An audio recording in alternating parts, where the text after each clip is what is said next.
Salah satu cara yang logis untuk memotivasi siswa dalam pembelajaran adalah mengaitkan pengalaman belajar dengan motivasi siswa. Nah, untuk lebih jelasnya, yuk mari kita bahas tuntas di video ini.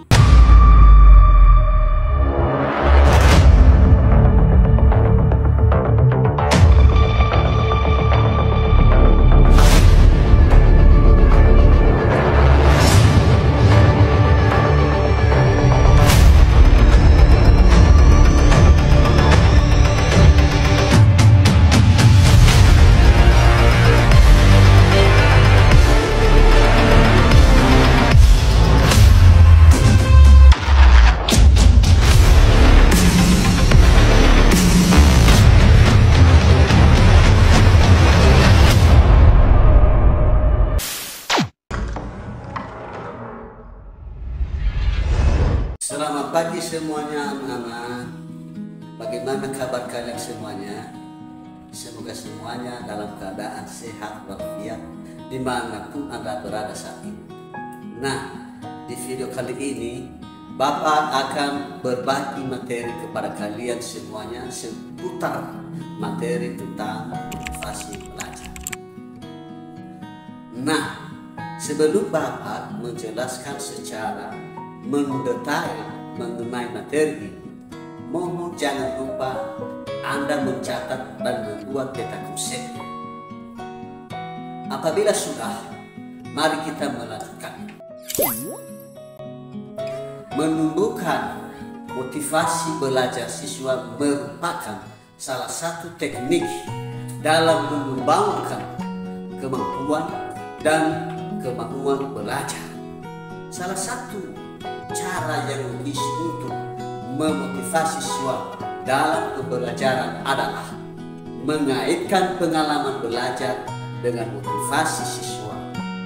Guru sebagai orang yang membelajarkan siswa untuk berkepentingan dengan masalah ini, sehingga sebagai guru atau calon guru sebisa mungkin kita harus selalu berupaya untuk dapat meningkatkan motivasi belajar, terutama bagi siswa yang mengalami kesulitan dalam belajar dan menggunakan berbagai upaya yang dapat dilakukan oleh guru.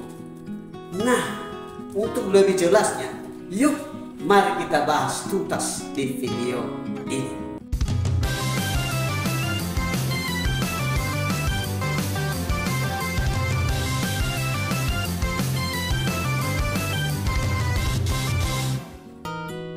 Pada video ini perlu kita jelaskan terlebih dahulu apa itu motivasi belajar.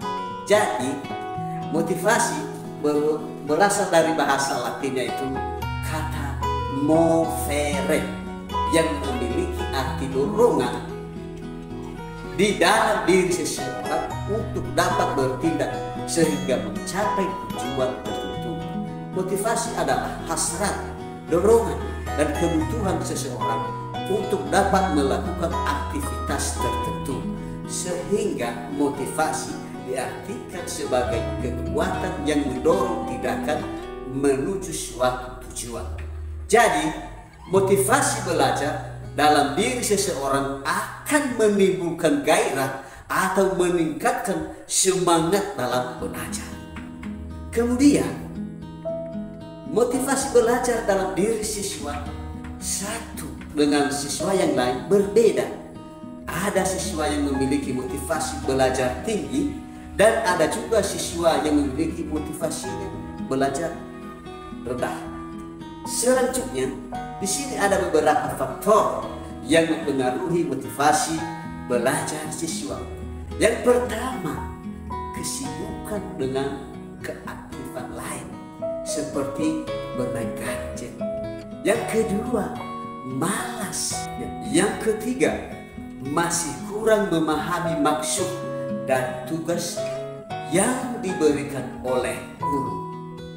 Setelah kita mengetahui faktor yang mempengaruhi dari motivasi belajar siswa, maka di sini Bapak akan berbagi tips dan trik dalam meningkatkan motivasi belajar siswa, yakni yang pertama, membuat agenda belajar.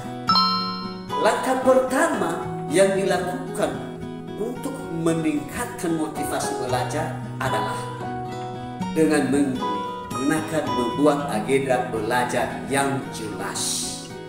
Agenda belajar akan membantumu untuk mengatur waktu dan materi apa yang harus dipelajari. Dengan demikian, kamu akan lebih fokus dan berkonsentrasi dalam belajar. Cukup dengan membuat agenda belajar. Belajar yang kamu lakukan akan menjadi lebih efektif dan efisien. Yang kedua adalah menentukan gaya belajar. Setiap orang memiliki gaya belajar masing-masing. Setiap metode pembelajaran memiliki kelebihan dan kekurangan. Tentukan apakah kamu termasuk seorang yang bertipe visual, auditori, atau kinestetik. Dengan mengetahui gaya belajar tersebut, maka anak-anak bisa menyesuaikan diri dengan materi yang ingin dipelajari. Jadi, tentukan tipe gaya belajar. Yang ketiga, istirahat. Istirahat termasuk salah satu faktor penting dalam proses belajar. Belajar terus-menerus tanpa memberikan waktu istirahat akan membuat otak dan tubuh menjadi lelah. Ketika tubuh lelah, proses belajar tidak akan maksimal. Materi yang dipelajari tidak akan bisa terserap optimal dalam ingatan. Selain itu, istirahat juga dibutuhkan akan kondisi tubuh tetap fit dan sehat. Yang keempat adalah hindari gangguan belajar. Seringkali gangguan saat belajar menghambat proses penyerapan materi. Untuk memperoleh suasana belajar yang baik, hindarilah gangguan belajar yang mungkin terjadi. Atur waktu untuk bermain gadget, bermain sosial media, melihat televisi, dan game online agar tidak mengganggu waktu belajar. Jangan berada di kumpulan orang atau keramaian. Usahakan tidak ada sesuatu di sekeliling yang dapat mengalihkan fokus belajar. Yang kelima adalah cari suasana yang tepat. Sebenarnya tidak ada istilah suasana yang tepat. Semua suasana menjadi tepat jika kamu berhasil mengontrol diri sendiri. Cari tempat belajar yang nyaman dan membuat kamu fokus untuk belajar. Jika perlu, putarlah musik klasik yang akan membuat suasana menjadi lebih tenang dan damai. Kamu dapat menentukan suasana yang tepat untuk diri sendiri. Terkadang secangkir teh atau coklat panas membuat suasana belajar menjadi lebih sempurna. Yang keenam adalah belajar bersama teman. Jika kamu merasa bosan dan malas belajar sendiri, belajar bersama teman bisa menjadi solusi. Selain akan menjadi motivasi belajar dan penyemangat, teman akan membantu saat kamu menemukan kesulitan. Belajar dengan sistem diskusi biasanya membuat kita lebih mudah memahami sesuatu. Namun, jangan sampai belajar bersama teman ini justru menjadi tidak efektif. Karena terlalu banyak digunakan untuk mengobrol ataupun bermain, untuk belajar dengan hasil optimal diperlukan niat dan kemauan kuat untuk berusaha. Kegigihan dan kepercayaan diri diperlukan agar kita tidak mudah menyerah saat berproses. Hal yang perlu diingat, komitmen diperlukan untuk mencapai sesuatu yang diimpikan. Jangan pernah lupa untuk terus berdoa pada Tuhan yang meminta restu orang tua. Semangat dan terus berlatih agar kesuksesan menantimu di masa depan. Semoga motivasi belajar ini bermanfaat. Nah, itulah materi yang bisa Bapak paparkan kepada kalian di video ini.